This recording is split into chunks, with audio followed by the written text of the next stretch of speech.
We are live, everyone, for a new episode of the Electrek podcast. I am Fred Lambert, your host, and as usual, I'm joined by Seth Wintraub. How are you doing this week, Seth? I'm good. All right, and I want to thank SplitVolt for sponsoring this week's episode.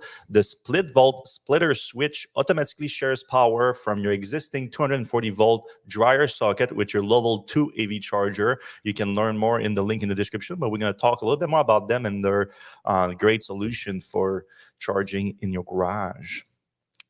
All right, a lot to talk about this week, and it's going to be at the different levels. So we're going to try to explain to you the weird moves that happened this week and try to give you some context to try to understand, because a lot of people just don't understand it because they don't have the full context. And then we're going to talk about the possible impact of it, which is going to be speculative because we cannot know for sure. But I think it could be a big impact and a negative one, unfortunately. Then we have a few better Tesla news to discuss and some non-Tesla news like Rivian, Cadillac, and solid-state batteries, or actually semi-solid-state batteries, making it into actual EVs on the road. But yeah, the first move is Tesla firing the entire supercharger, not only the entire supercharger team, the entire charging team. Well, I should jump to this article actually, because this one I actually put a little bit more information in it. And I have a nice image of Elon too to look at. Yeah, so let me give you some context here. This is all based on internal information that I'm very confident about, at least two sources for every point. If I'm saying anything that's not confirmed by sources, I'm going to say that it's an opinion or speculation or anything like that, just to be clear. All right. A few weeks ago, Elon took over the charging team, had Rebecca Tanucci, the head of the team, be directly a direct report to him. And we've seen that throughout the month of April, Elon adding more direct reports to him, seemingly, well, there's two arguments about it. This is a lot of speculation. Some say that Tesla's in crisis and he needs to take over, which, by the way, if Tesla's in crisis, it's kind of his fault anyway, because he wasn't there for a year. But anyway, or the other argument is that with the critical shareholders vote coming, Elon is trying to consolidate power at Tesla, makes himself indispensable at Tesla, even though he has been indispensable for the last year. Having more direct reports direct to him makes him indispensable. So he decided to take Tanucci as a Tanucci. I'm not sure you pronounce her last name. Rebecca, let's call her Rebecca. I'm sure she doesn't mind. And she was the head of charging at Tesla. Direct report to her. When he did that, there was no clear change of plan about the charging network, supercharging or charging as a whole, but he wanted a direct report to it. So right after that, he started doing the layoffs, the broader layoffs at Tesla, telling all executives that he needed to lay off. Some were 10%, some were asked to lay off up to 20% of their staff, depending on the teams. Now, couldn't confirm exactly what was the percentage he was asking Tanucci to fire in her team, but it was apparently a very high percentage. And two sources, if I remember the matters, said that Tanucci fought back against Elon on those layoffs. She said that percentage was too high. It would cripple her team too much, would slow down the plans for the rollout of the charging networks. And then Elon decided to fire her and her entire 500 people team. Crazy. Okay.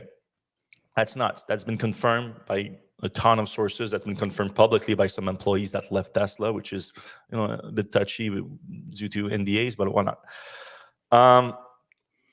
So right after he fired her, he sent another email to executive in which he again reiterated that they need to fire as many people as he says, otherwise this is going to happen.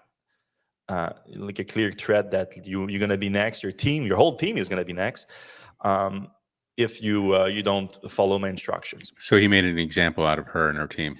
Well, would be the speculation, would be the assumption. That would be why he did it. Because right after, after there was a big blowback to this reaction, like why would he do that? Elon took to Twitter and said that Tesla still plans to grow the supercharger network, but at a slower pace, and focusing on adding charging stall to existing station, and focusing on 100% utilization rate station, which doesn't even exist. There's no such thing as 100% utilization rate station. There's no such thing as 100% utilization rates gas station. It's just not a thing. Anyway, so this leads me, this is my opinion based on everything I know. It looks like Elon never had plans to change anything about the supercharger network, wanted everything to go, maybe a little bit of a slowdown or anything like that. But then when Tanucci fought back against him, he decided to make an example out of her, fire the entire team as an example. And then he had to sort of readjust the supercharging plan a little bit, because obviously it's going to have an impact on it. Now, speaking of the impact, so that impact is going to be speculative, obviously, but we know a lot about it. So I recommend, by the way, Marco RP on Twitter. He's probably the most knowledgeable people in terms of deployment of charging station. He has a feed that release all new charging station, and he's as clearly contact within Tesla supercharging team, and he knows a lot about what it takes to deploy one of those stations. And I think a lot of people underestimate what goes into it. Also, I might as well share this chart here, because that's going to be very helpful into understanding. So if I share this tab, okay. So I just posted this on Twitter. It's from Bloomberg. It compares the deployment per quarter of Tesla and other charging stations in Europe versus North America. So if you see right here in Europe, Tesla has a great network in Europe, but it represents a small fraction of every quarter of new station deployment. In the US, it's the exact opposite. Tesla is the vast majority of new fast charging stations being deployed. Vast majority. Tesla had the record quarter last quarter, and which, you would think it would be good for the charging team. The charging team is probably celebrating. Yeah, we had a record quarter in deployment. And then you're like, oh, congrats, you're all out of here. It's incredible, because the charging part of Tesla has been wildly successful compared to everybody else. By the way, take note of the scale on the right side. So even if they have like the 3K and the 5, it's the US would be so small compared to Europe that you wouldn't be able to read anything almost. Yeah, exactly. Yeah, you're right. So look, the scale is important here.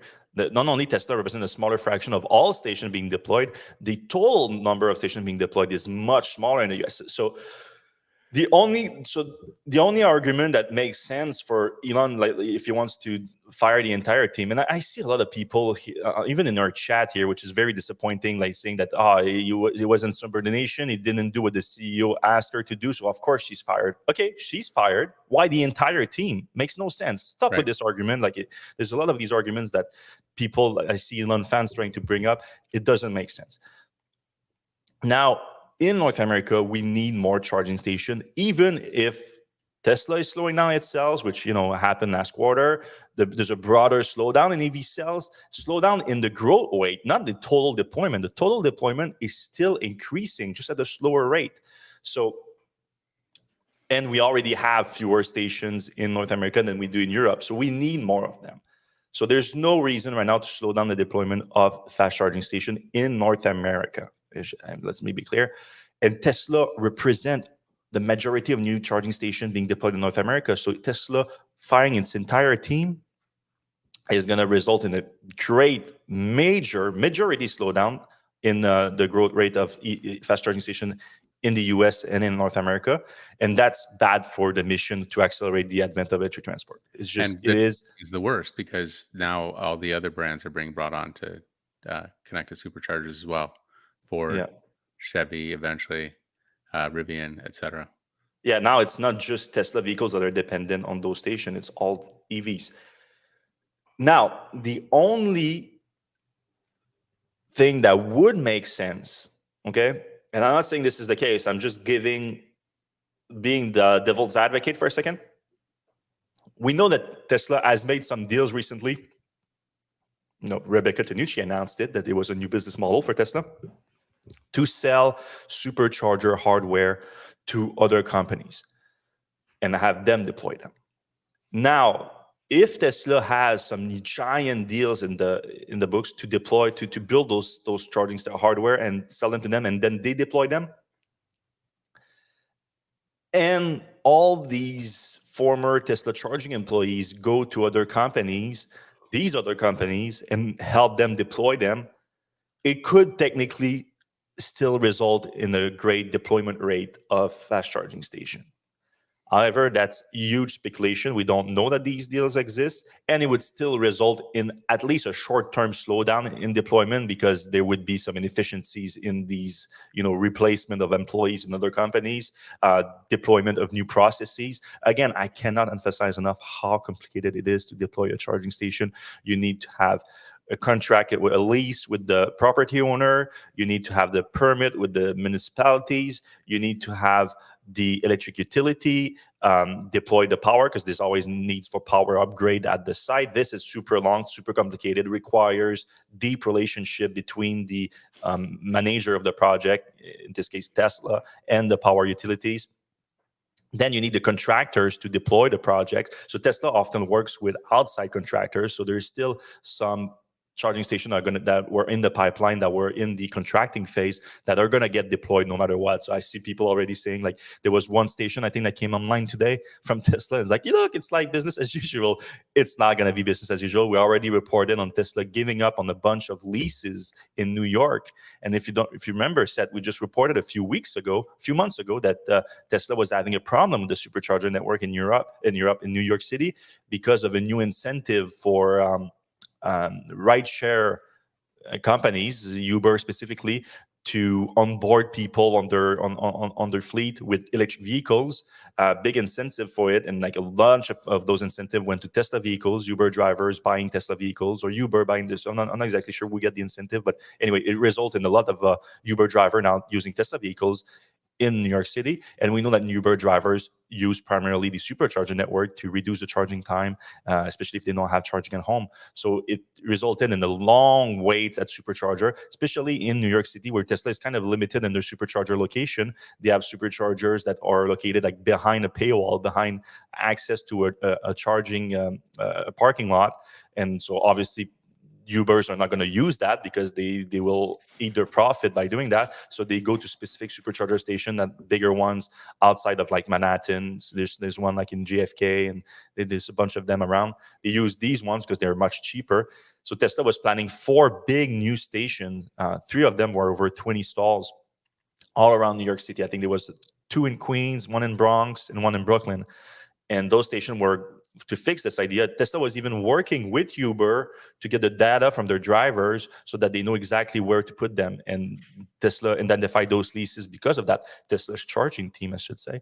And Tesla has given up on those leases as they backed out of them since the announcement of the team being fired. So we know there's going to be a slowdown. It's inevitable. Now, again, this pie in the sky possible scenario that I just highlighted might be the only possible, like, not too bad of an outcome, but it's still going to be bad in my opinion. Now, this brings me to this story here with Elon throwing his weight around. It's pretty clear to me that this is an example of it, but there was also other example. We reported on Anthony Thurston, the senior manager of the cathode. We also Tom Woods. I don't know if I put him in the article because I got it at the same time. But basically, half of the cathode production team has been fired. Now it's going to be Bonnie Eggleton that's going to take over the project, because Thurston, Tom Wood, and Drew Baglino, we were leading the project before that, or have all been let go, or being forced to resign, however you want to look at it. And this is Elon basically just restructuring the entire team. And you have to speculate for the reason behind that. Obviously, we don't know exactly. Elon is just that's the thing that, and it's okay to speculate, I should say, too, because a lot of people is like, why you speculate? You don't know as much as Elon. I would sure hope that I don't know as much about Tesla as the CEO of the company. But Elon himself has given different reason for those layoffs. At first, he gave the usual like inefficiency in hiring because of the increased growth rate of the headcount, resulting in duplication of jobs and all of that. Like he gave this example, which we questioned in the first place because Tesla hasn't grown as fast as it used to. But then at the earnings call, he said Tesla needs a restructuring right now for the next phase of growth with AI and all that. Okay. You know, you give two different reasons for it. At some point, we can speculate on our own. And my speculation right now is that Elon is making sure that it's clear that he's indispensable at Tesla. He's putting it right now as the shareholders are voting. Like the vote started this week, actually, on his comp package, which I understand some people have difficulties using that vote for anything else than the actual comp package, using it as a confidence vote. But the truth is, it's going to be inevitable. Like people are going to use it like that. And I think there's good reason for it because there's no way for shareholders to be heard otherwise. It's not like we can go to the board and ask them anything. The board has made its position clear. It's backing Elon 100%. It's in Elon's pocket. They're all friends. They all have personal financial dealings. And the chairwoman was given a big, like, shut your mouth package at the same time as Elon was giving his comp package. So there's no way to do it. Like shareholders have to use these votes to make themselves heard, unfortunately. And I think Elon sees this opportunities now in this restructuring and laying off Drew Baglino. Now I'm hearing Tom Zhu. I'm aiming from a viable source. I haven't reported on it exactly yet because I don't know the reason behind it, but Tom Zhu is going back to China. I mean, he was there this week, actually, with Elon, but I don't know if he's staying there or he's going back to the US and then coming back to China. But for those who don't know, Tom Zhu has been like the number 2 at Tesla for the last year and a half or so. Very successful. Yeah. And the number 2 at Tesla, when the number 1 is like barely checking in, is pretty much the number 1 at Tesla. Yeah, I've been told by a lot of people at Tesla, the managers in Texas, that people saw Tom Zhu as like the de facto CEO for the last year, as Elon has been very busy with Twitter, X. But he was made in charge of North American sales. That was taken away from him last month. He was made in charge of all gigafactories. Now I'm being told that he's going back to China, to Shanghai. So I don't know exactly if it means like he's not going to get those gigafactory responsibilities, or he's just going to work out of Shanghai, or he needs to whip things in shape in Shanghai, but he's not in Texas anymore. And he's not in the close circle, it sounds like. I still need a little bit more work to know exactly if he's like demoted or anything like that, but I cannot say that right away.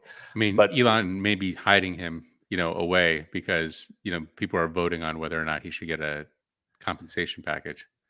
Yeah. So at least in the meantime, it's very useful. I mean, I can bring this up here. If you go to corporate governance, I'm going to share this tab. If you go, this is on the corporate governance page at Tesla. You have the leadership here. In the leadership, you literally have Elon Musk, Tom Zhu, who now is question mark next to him. You had Drew Baglino here last week. He's not there anymore. And you have Taneja Vaibhav, who's the CFO, who was just promoted last year after Zach left. So the leader, Elon, is purposefully keeping that leadership very, very small. Very small. And it is problematic, I think. Like, I think Tesla needs strong leadership, needs people to keep Elon in check, which should be the board. But like, if you go to the board here, friend of Elon, brother of Elon, Robin Denholm was given a $100 million package at the same time as Elon got his. Caitlin, we don't hear much about her. Joe Gibbia, I think, is friend of Elon too. That's the Airbnb guy. Then you have JB Straubel, long time CTO of Tesla, co-founder of Tesla, as far as we know, has a good relationship with Elon. I don't know how close he is. He did leave in 2019 and came back last year as a board member. I don't know. I mean, I would love to see him take over. I have to admit it. Yeah, he seems like just so much more level-headed, so much more easier to deal with. Yep. And to be honest, he seems like more mission-driven than Elon at this point. Because what Elon did this week, I think it's anti-mission. This firing of the Supercharger team, I cannot reconcile it with the mission. The only way I could do it is, again, like I said, if he knows that Tesla has a multi-billion-dollar Supercharger hardware deal closed, and all these people, the Supercharging team, are going to deploy them at other companies. I just don't think that's the case. Otherwise, the firing would not have happened in this way. I just don't see it. But anyway, so it is absolutely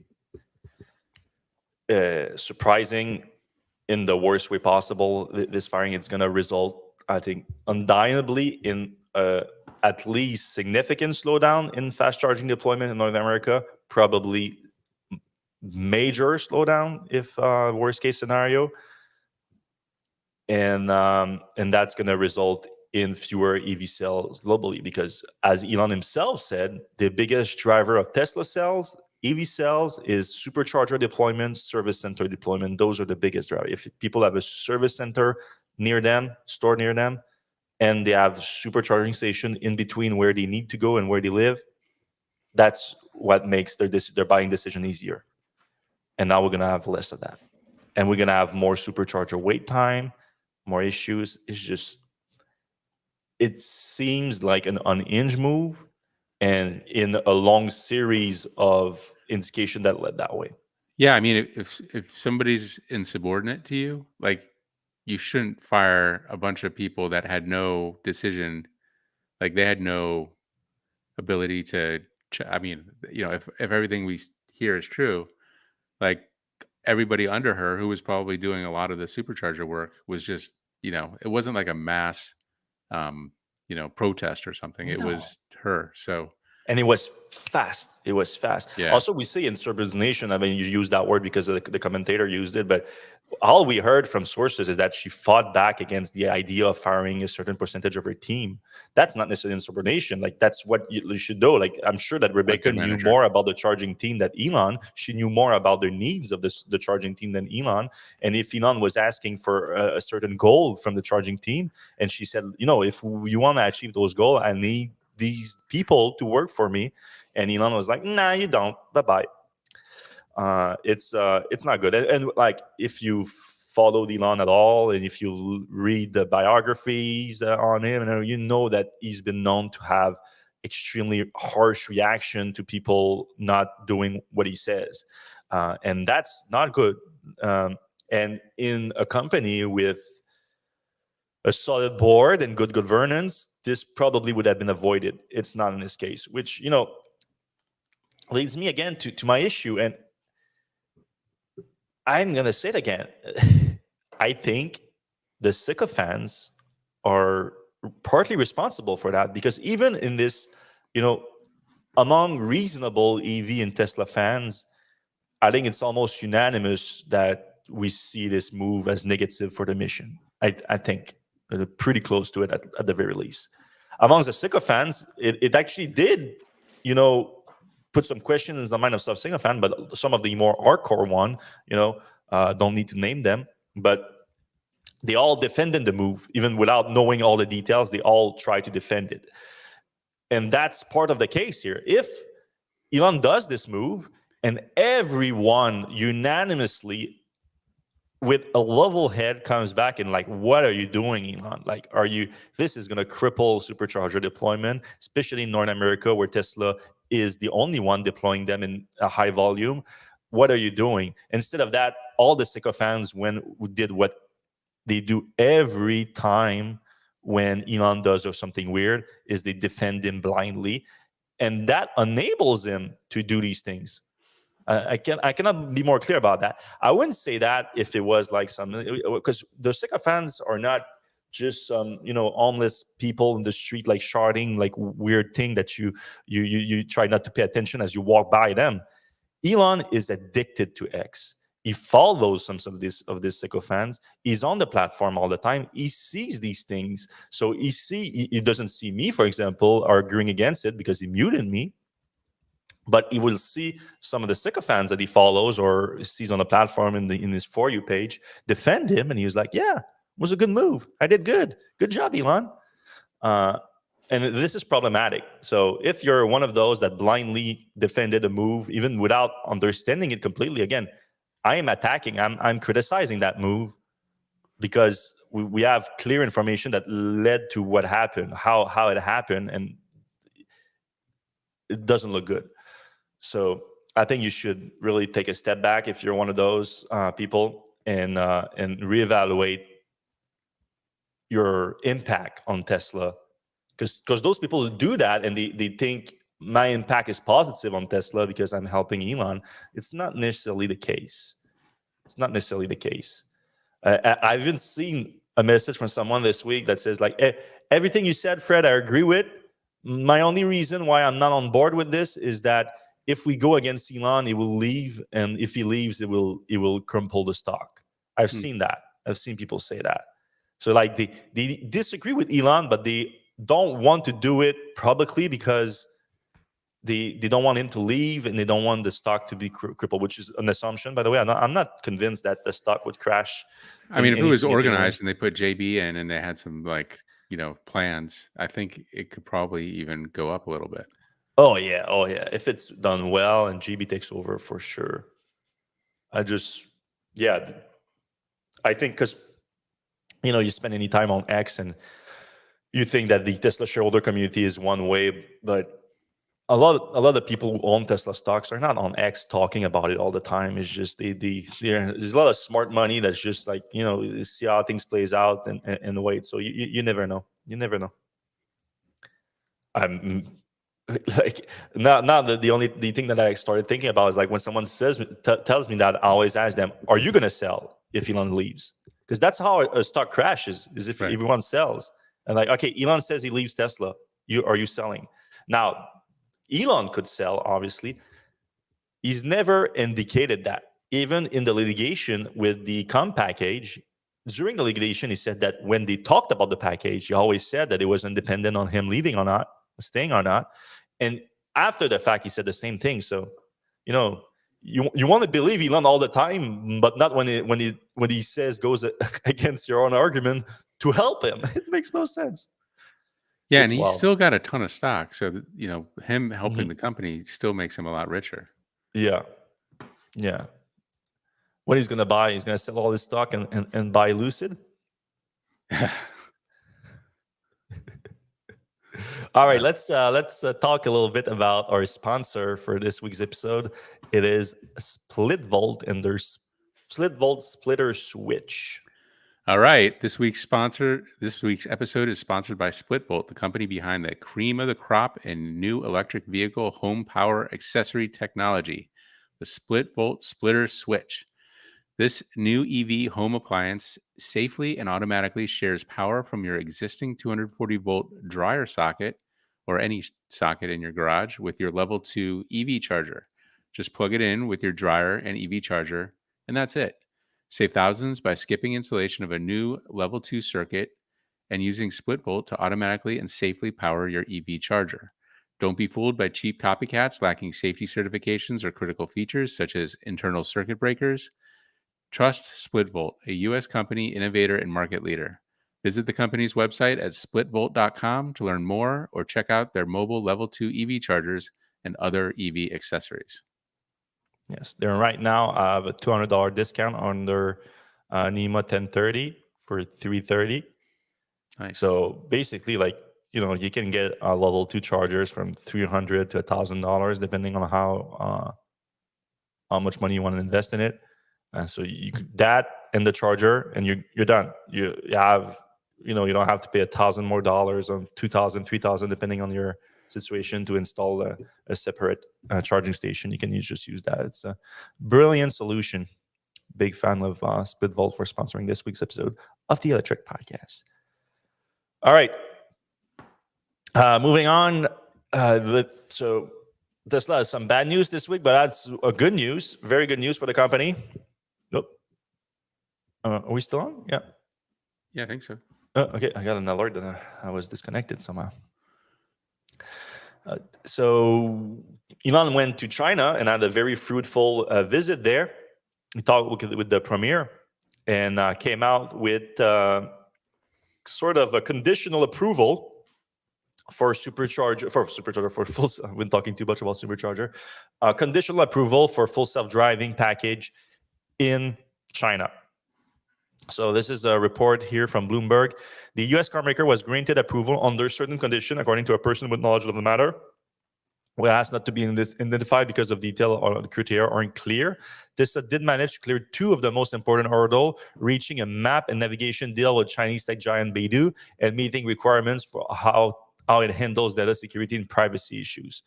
So the first one we don't know much about. I don't think Baidu announced anything. Tesla was already using Baidu maps in China, but now they would be like different maps specifically for self-driving, I guess.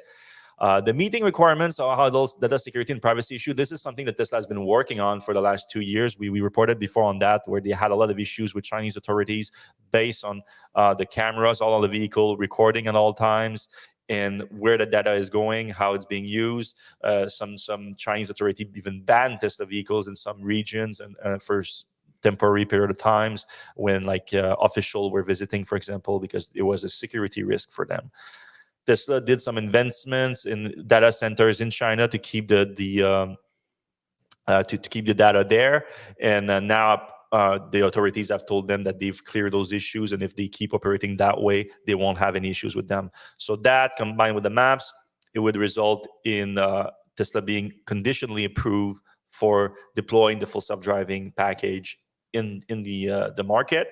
So obviously, good news for Tesla. China, a huge market for them.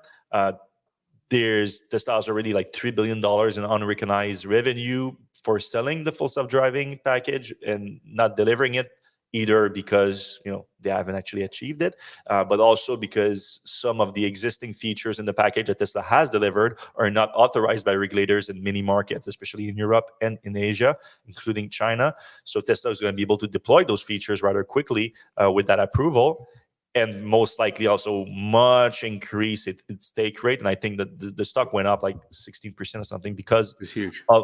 Because of that, most likely because Tesla has already a huge fleet in China, and the take rate for FSD, I have to assume, is extremely low there. And now it's likely going to pick up if they know that it's coming. Like, there's no point in buying it if you have no idea when or even if the regulator is going to approve it. But Elon is pretty close with the Communist Party in China, and he's able to get things done rather quickly.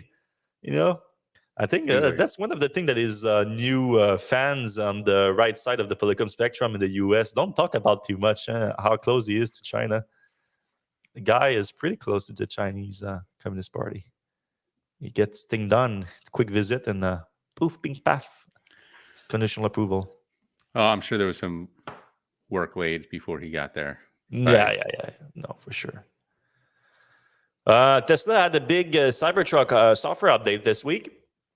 It's the second one. There was one a few months ago, the first big one. And, Cybertruck, new vehicle program for Tesla since November of last year. Like many new vehicle program for Tesla, they put it to market, but then they don't necessarily have all their features enabled just yet, all the software enabled. So they release that over time.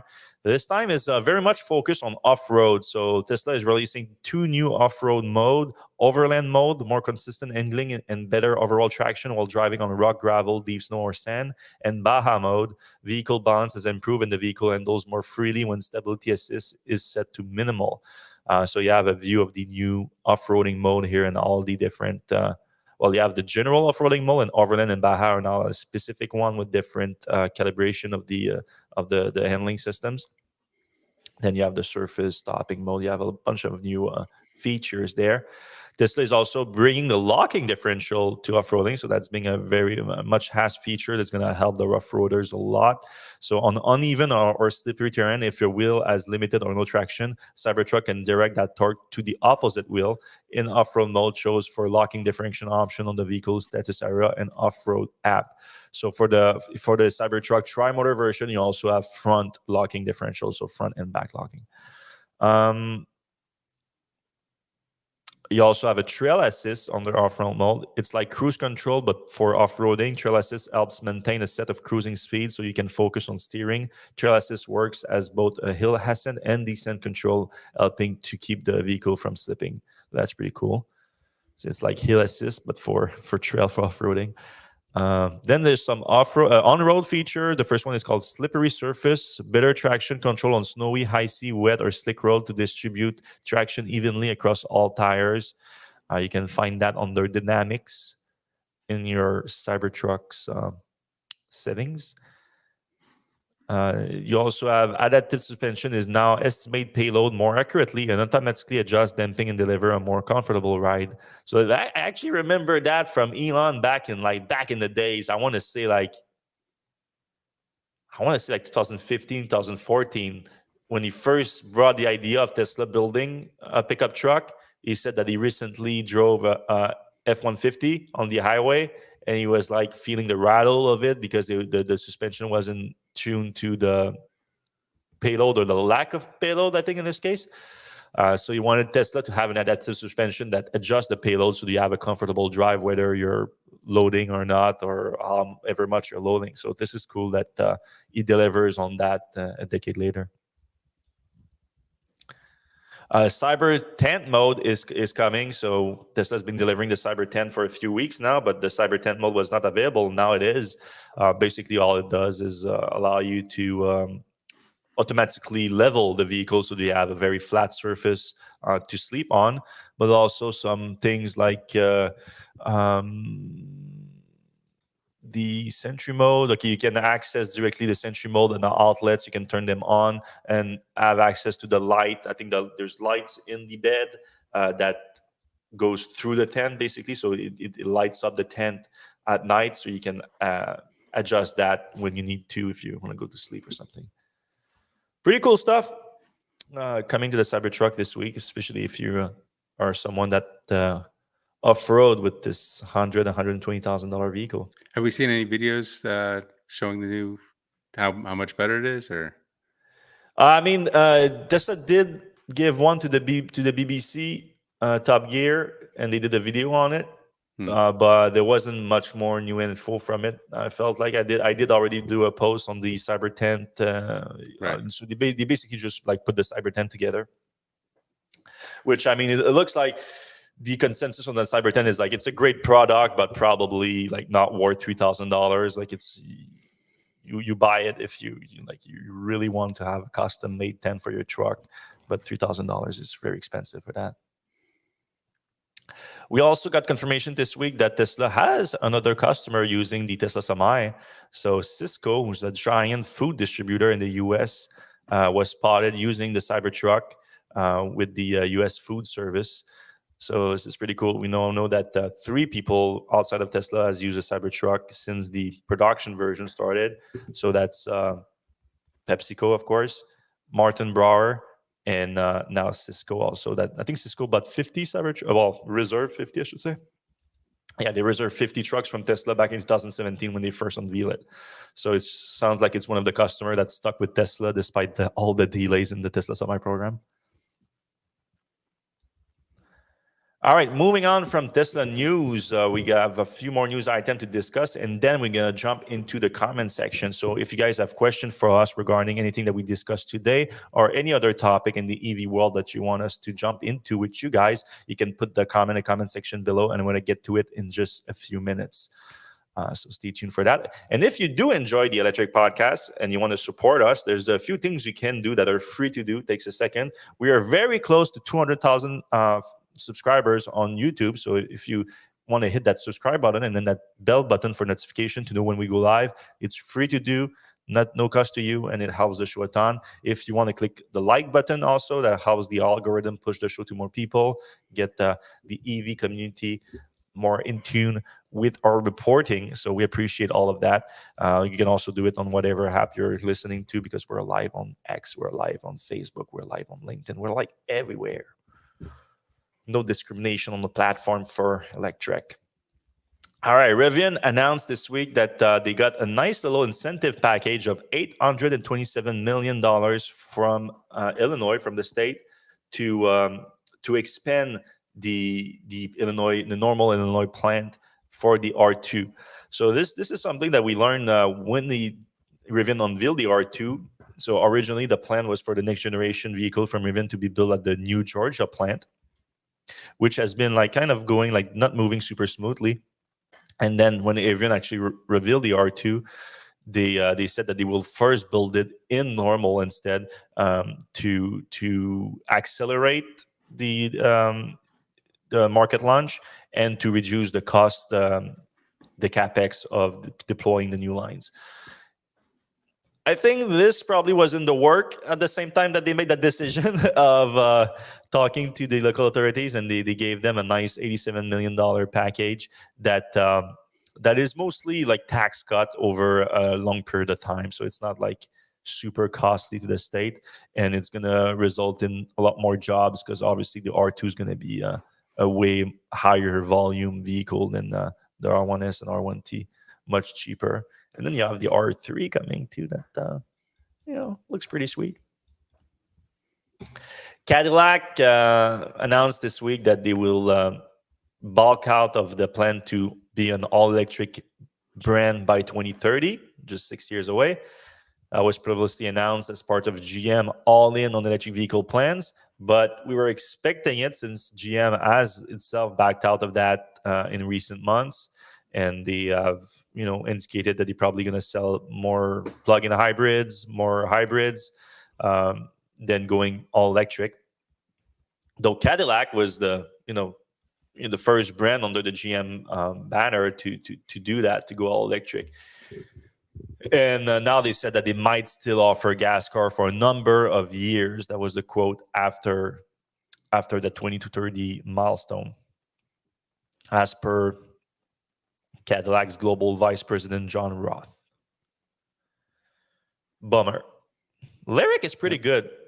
I mean, I haven't driven it yet, but everything I've seen, everything I've heard, yeah, it's pretty solid. They rushed some of the stuff for the first round, but after doing some updates, it's a very solid car. And it looks good too.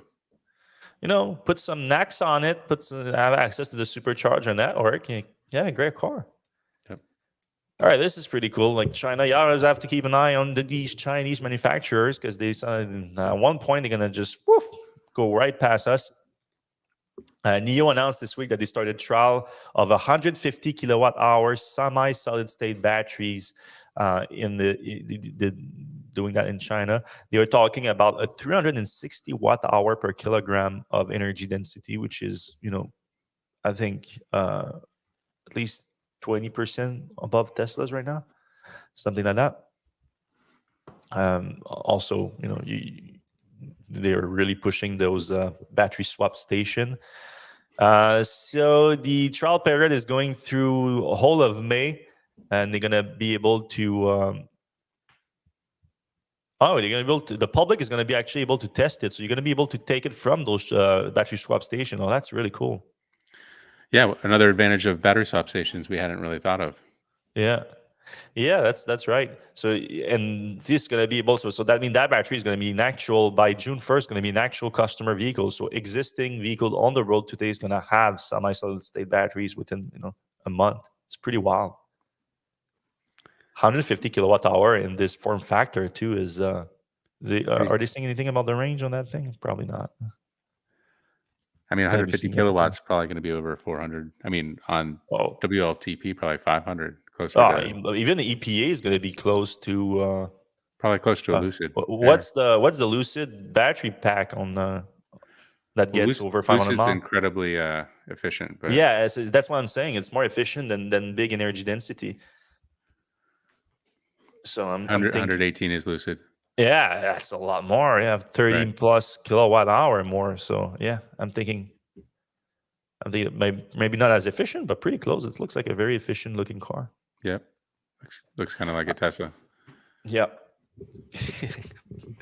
All right, let's jump into the comment section. All right. James Whittingham jumped on before the show, said, what if in Robotaxi world that Tesla was dominating? I wouldn't go that far or even anywhere near that. I think he's what if, like it's a hypothetical. Musk has a tantrum and shuts down the network for a day. I don't trust him. I mean, I don't would be very surprised to see him go that far. But if we're talking, is there's reason to question his state of mind and his action at Tesla, then yes, I think that would be a more reasonable way to look at it.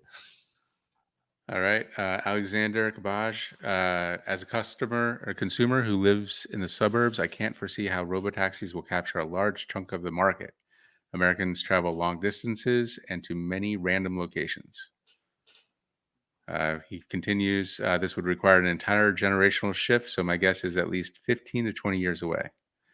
Do you understand his point? I don't understand the point that long distance travel would be a problem for. Yeah, I mean, robotaxis can go long distances even easier than short distances because it's mostly on the highway, and that's the easiest.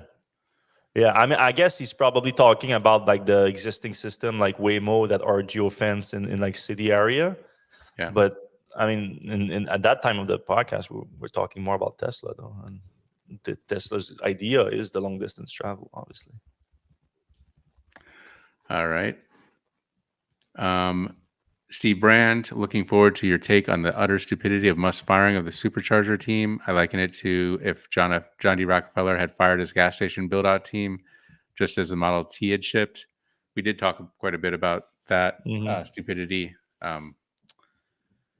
So, yeah. It's not crazy. It's called insubordination. Okay, we have a Elon fan. Maybe it's even Elon.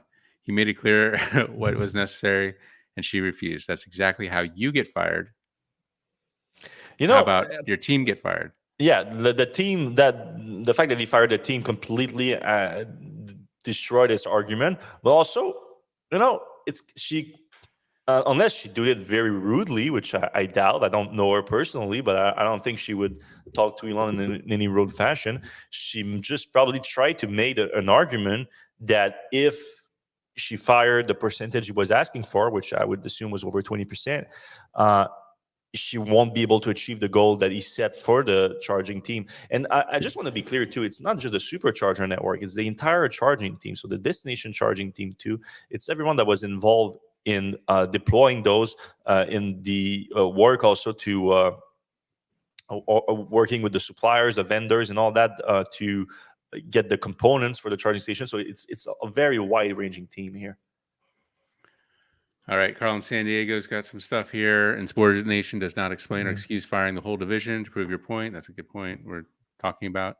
Mentioned it before here, but we have zero proof Tesla isn't losing money badly on supercharging. People have looked, and Tesla intentionally hides the numbers in a roll-up summary. I mean, still, like they clearly have plans for superchargers. If I have full self-driving and it's really better than a human, I feel you should get a discount on insurance, especially if you have Tesla insurance. What do you think?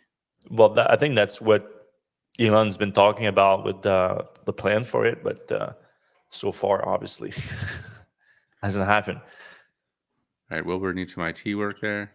In Spain, the sun-powered part of the EU, it's hard to find Tesla chargers. It found mostly slow chargers. Well, yeah, Tesla came a little bit late in Spain. It wasn't one of the first countries to get, Tesla vehicle. And the deployment has been slower in Spain too. But I'm assuming you're talking specifically about Tesla chargers. I'm sure there's plenty of charging station from other, like Ioniq, for example, in Spain.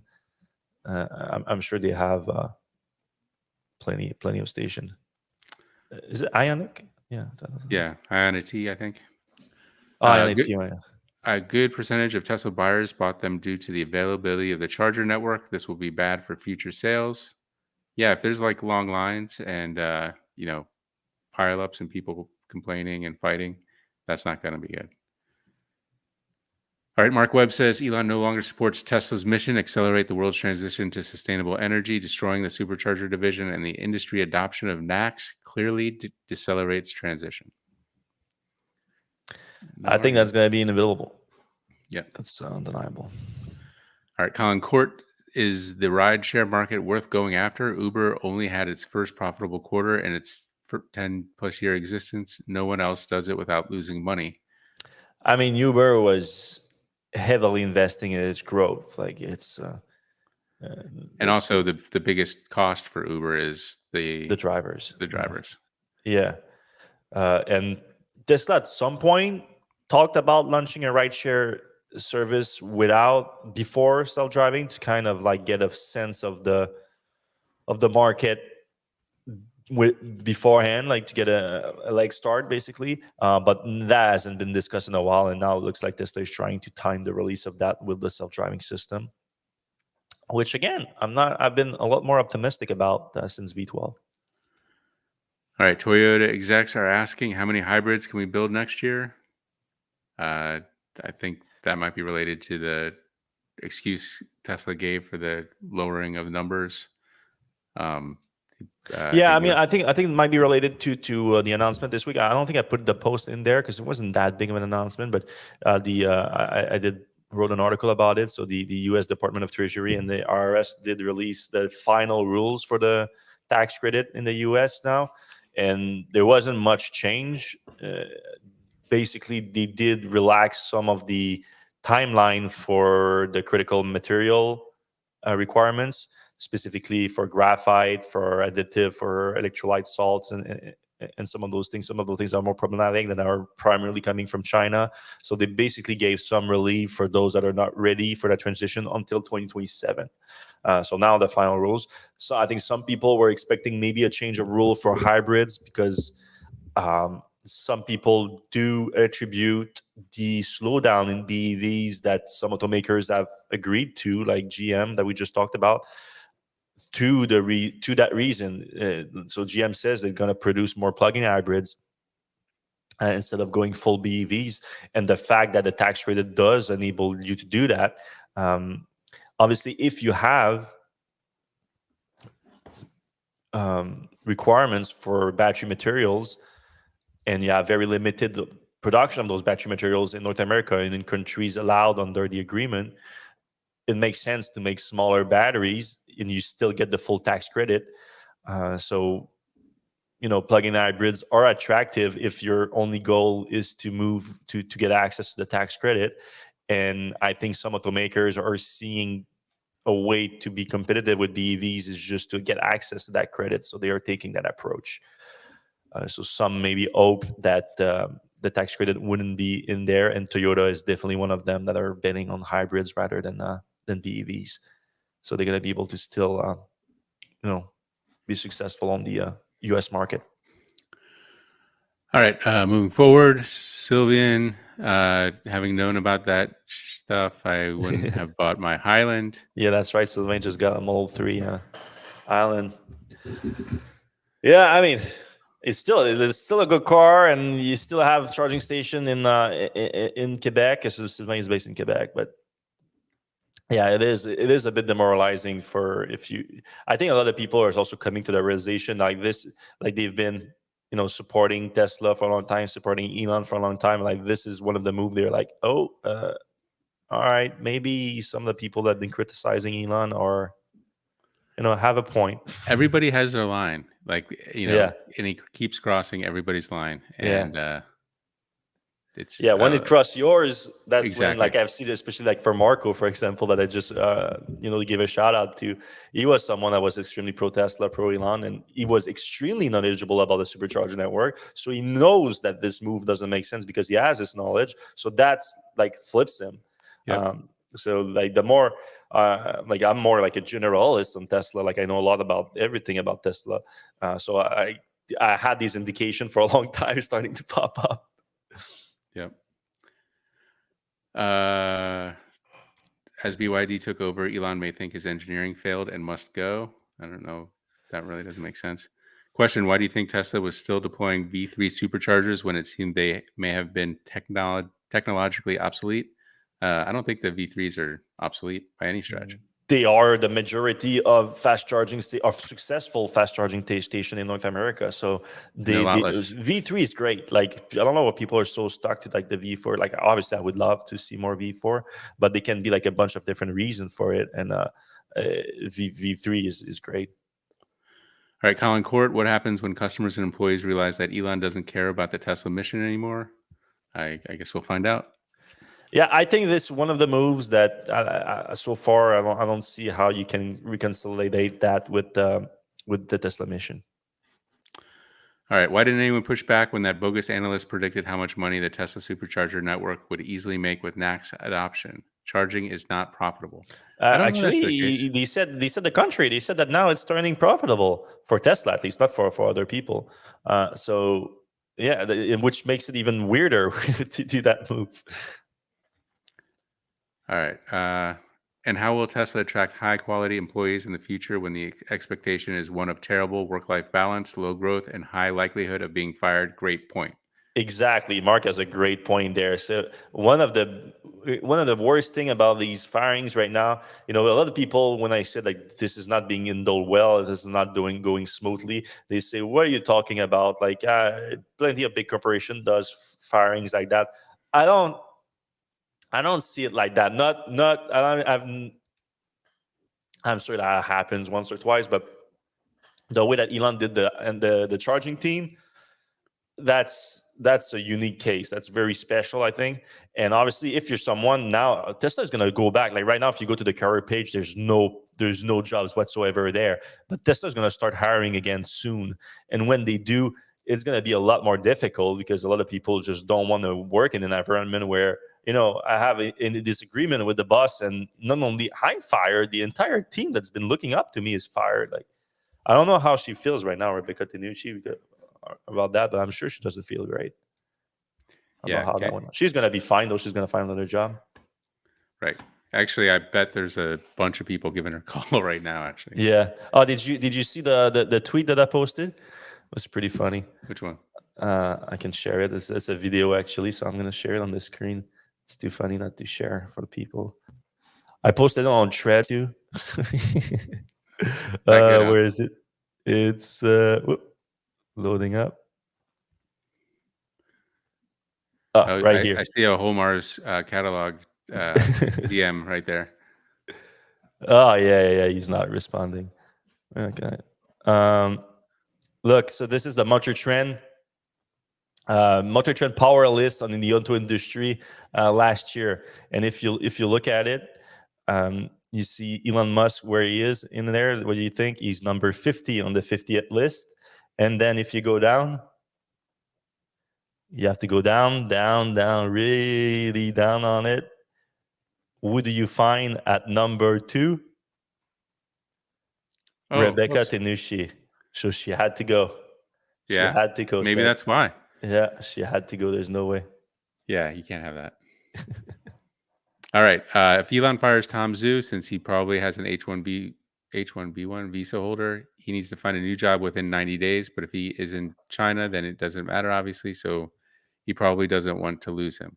Don't know if I follow that logic. Know that logic exactly, but I haven't said anything about him getting fired. Look how they treated interns. I don't remember any intern stories. Yeah, I think they just slashed the intern program, but they were slashing everything right now. China doesn't appear to have much of a consumer protection or product liability system. They do have precedents of death penalty for corporate crime. Interesting. All right. Bill Simpson, the Chinese will take any opportunity they can to steal cutting-edge technology, and foreigners can't do a thing about it. It sounds a little jingoistic at best. Can't heat the tent, according to Carl in San Diego. No. I mean, you have the outlets right there, so you can put maybe a small electric heaters and have it. Brian Gardner, when are they going to ramp up the semis? Good question. I mean, they're building that facility right now. The high volume production line is aimed for late 2025. So probably after that. All right. Did Tesla switch to using their own semi for their transportation? I know anecdotally, but it seems like they aren't actually comprehensively convert their own truck system to delivering chargers. Megapacks or cars. You have to charge high rates for long distance taxi ride to cover your empty ride home. Even without a driver, it breaks the economics. Yeah, but it's still a fraction. Right. If you have a car driving back by itself to a city like 100 miles away, it's and it's probably gonna, if you have an entire network of vehicles too, you can probably route in that, even like even if it has a certain, like, you know, maybe just get 50 miles of without a passenger instead of 100. Like, it's still super valuable. There's no doubt about it. All right, I have a Cybertruck pre-order, and watching the charging issues is scary. Yeah, that a lot of people are going to think that stuff.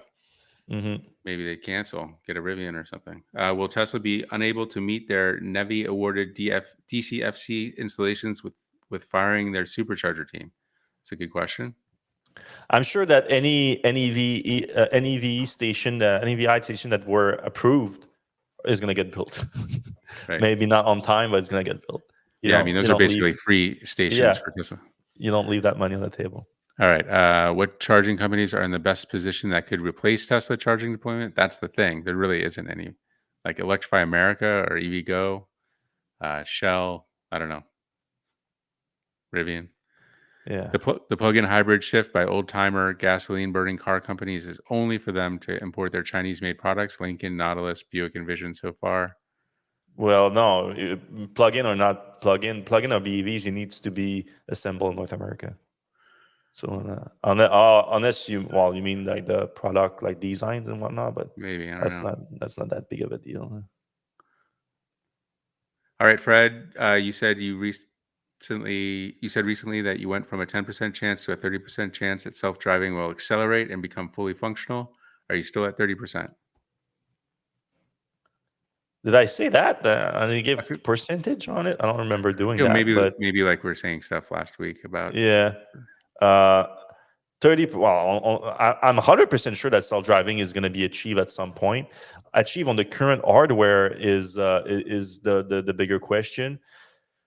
Right now, I would say I'm about like probably 50-50 achievable on hardware 3.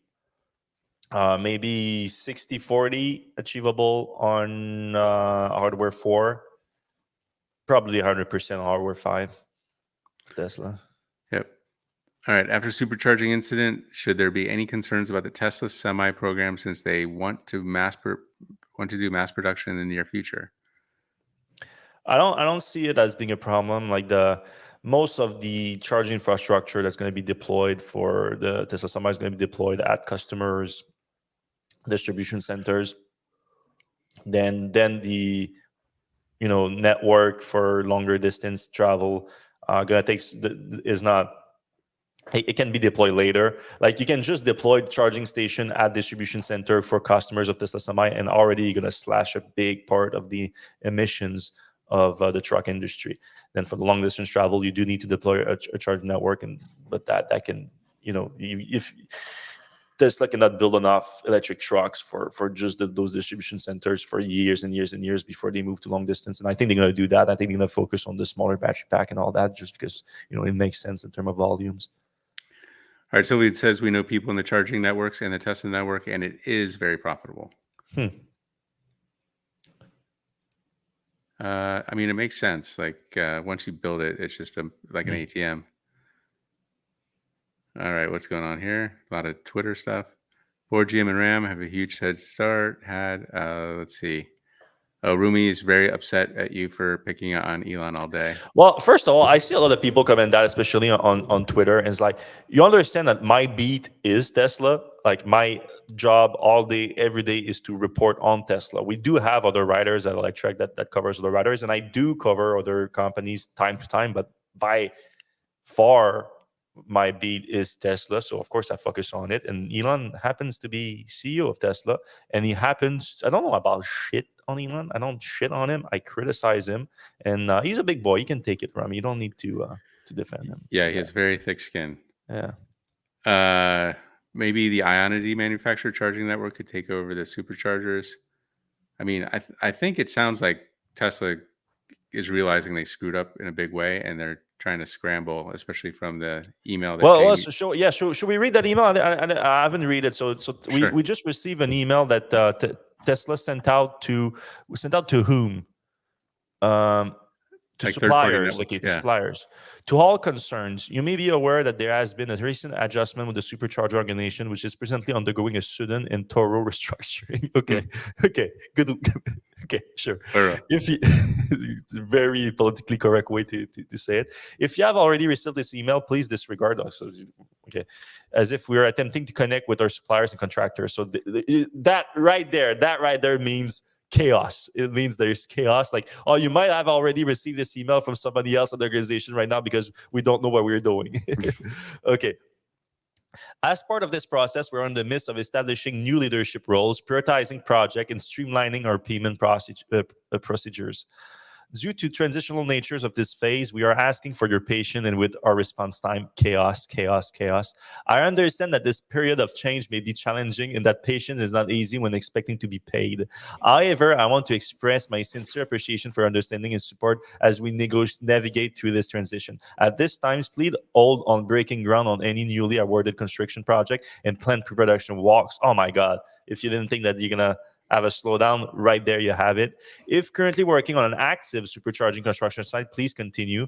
Contact email redacted for further questions, comments, and concern. Additionally, hold on working on any new material orders. Contact for further questions. Blah, blah, blah, blah.